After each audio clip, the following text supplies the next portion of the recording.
जी किदा फिर एक होता है चुगलखोर, उससे आगे की चीज होती है फराडन और उससे भी अगली चीज होती है फसादन। तो आज मैंने अपने हॉस्टल में एक देखी फसादन। आदमियों ने ना औरतें एवं ही नहीं बदनाम की हुई फसाद में और लड़ाईपन में कि होती हैं इसीलिए बदनाम है। कल वाले व्लॉग में मैंने बल्ब की वजह से अपने हॉस्टल वाली आंटी को अपने व्लॉग में कंजूस बोल दिया, लेकिन भाई मेरे हॉस्टल की लड़कियां तो लगता है तैयार बैठी थी कि मैं कुछ बोलूं सही आंटी के बारे में, और वो जाके मेरी चुगलियां लगाए आंटी को। थोड़ी देर पहले मैं फ्रिज में अपने कबाब रखने गई तो अचानक मेरी अपनी आवाज मेरे कानों में पड़ी। मैंने रुक के सुना कि ये आवाज आ कहाँ से रही है, तो अचानक मेरी नजर पड़ी सामने वाली विंडो से। आवाज वहीं से आ रही थी। दो लड़कियां आंटी को बिठा के मेरा व्लॉग दिखा रही थी और बोल रही थी कि देखो आंटी इसने आपको अपने व्लॉग में कंजूस बोला है, देखो आपको क्या बोल रही है। और लड़कियां भी वो जिनको मैं जानती तक नहीं, मतलब उनके लिए मैं इतनी इंपॉर्टेंट हूँ और मुझे उनकी एक्सिस्टेंस तक का नहीं पता। वाह, गुस्सा तो मुझे बहुत आया सुन के, लेकिन साथ ही मैं डर गई और भाग के अपने कमरे में आ गई कि अब आंटी मुझे डांटेंगी कि तुमने मुझे अपने व्लॉग में कंजूस क्यों बोला। सारी प्रेम कहानी आके मैंने अपने रूममेट को बताई तो उसने चुटकियों में मेरा खौफ खत्म कर दिया, ये कह के कि तुम डर क्यों रही हो, अगर आंटी कहेंगी तो बोल देना आंटी आप कंजूस हैं तो हैं, आपने बल्ब उतारा था ना इसीलिए बोल रही हूँ। आंटी ने तो वैसे अभी तक मुझे कुछ नहीं कहा, लेकिन तुम दोनों लड़कियां तुम बताओ तुम लोगों के कलेजे में ठंडक पड़ गई या आज का व्लॉग उठा के भी आंटी को दिखाने लेके जाओगी। छोड़ो इनको, आपको एक और बात बताती हूँ, आपकी बहन ना थोड़ी थोड़ी फेमस होती जा रही है। मैं कबाब लेने के लिए खड़ी हुई कि अचानक से मुझे पीछे से आवाज आई मरियम। मैंने मुड़ के देखा तो एक लड़का खड़ा हुआ था बाइक पे। वो मुझसे पूछता कि आप मरियम ही हो ना। मैंने बोला जी। बेचारे ने बगैर फिल्टर के देख लिया ना, इसलिए सही से पहचान नहीं पा रहा होगा, इसलिए 2-3 बार पूछ के कंफर्म कर रहा था कि मैं ही मरियम हूँ ना। मुझे लगता है आइंदा मुझे ना थोड़ा सा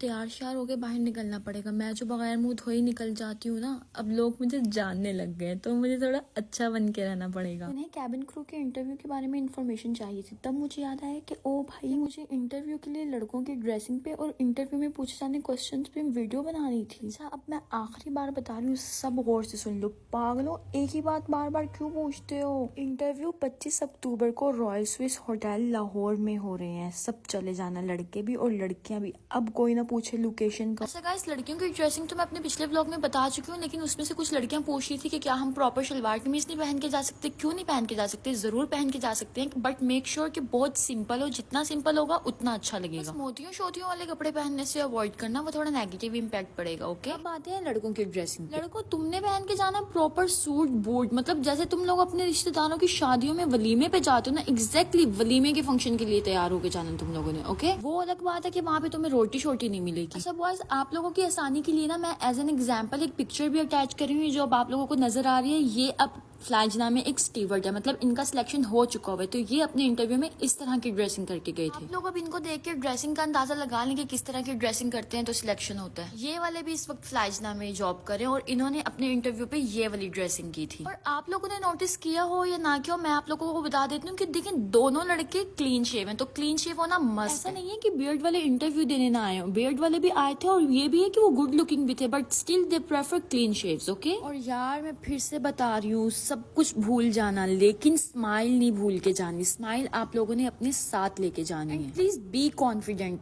ओवर कॉन्फिडेंट भी नहीं होना, क्योंकि मैंने देखा था लास्ट टाइम जो ओवर कॉन्फिडेंट थे वो भी माइनस हो गए थे। तो यार मैं दो बोल क्या बोलूं, वीडियो इतनी लंबी हो जाती है। इंटरव्यू में पूछे जाने वाले क्वेश्चंस फिर से रहे, वो मैं आप लोगों को पक्का प्रॉमिस कल के व्लॉग में बता दूंगी, क्योंकि इंटरव्यू तो वैसे भी परसों को है। Okay bye.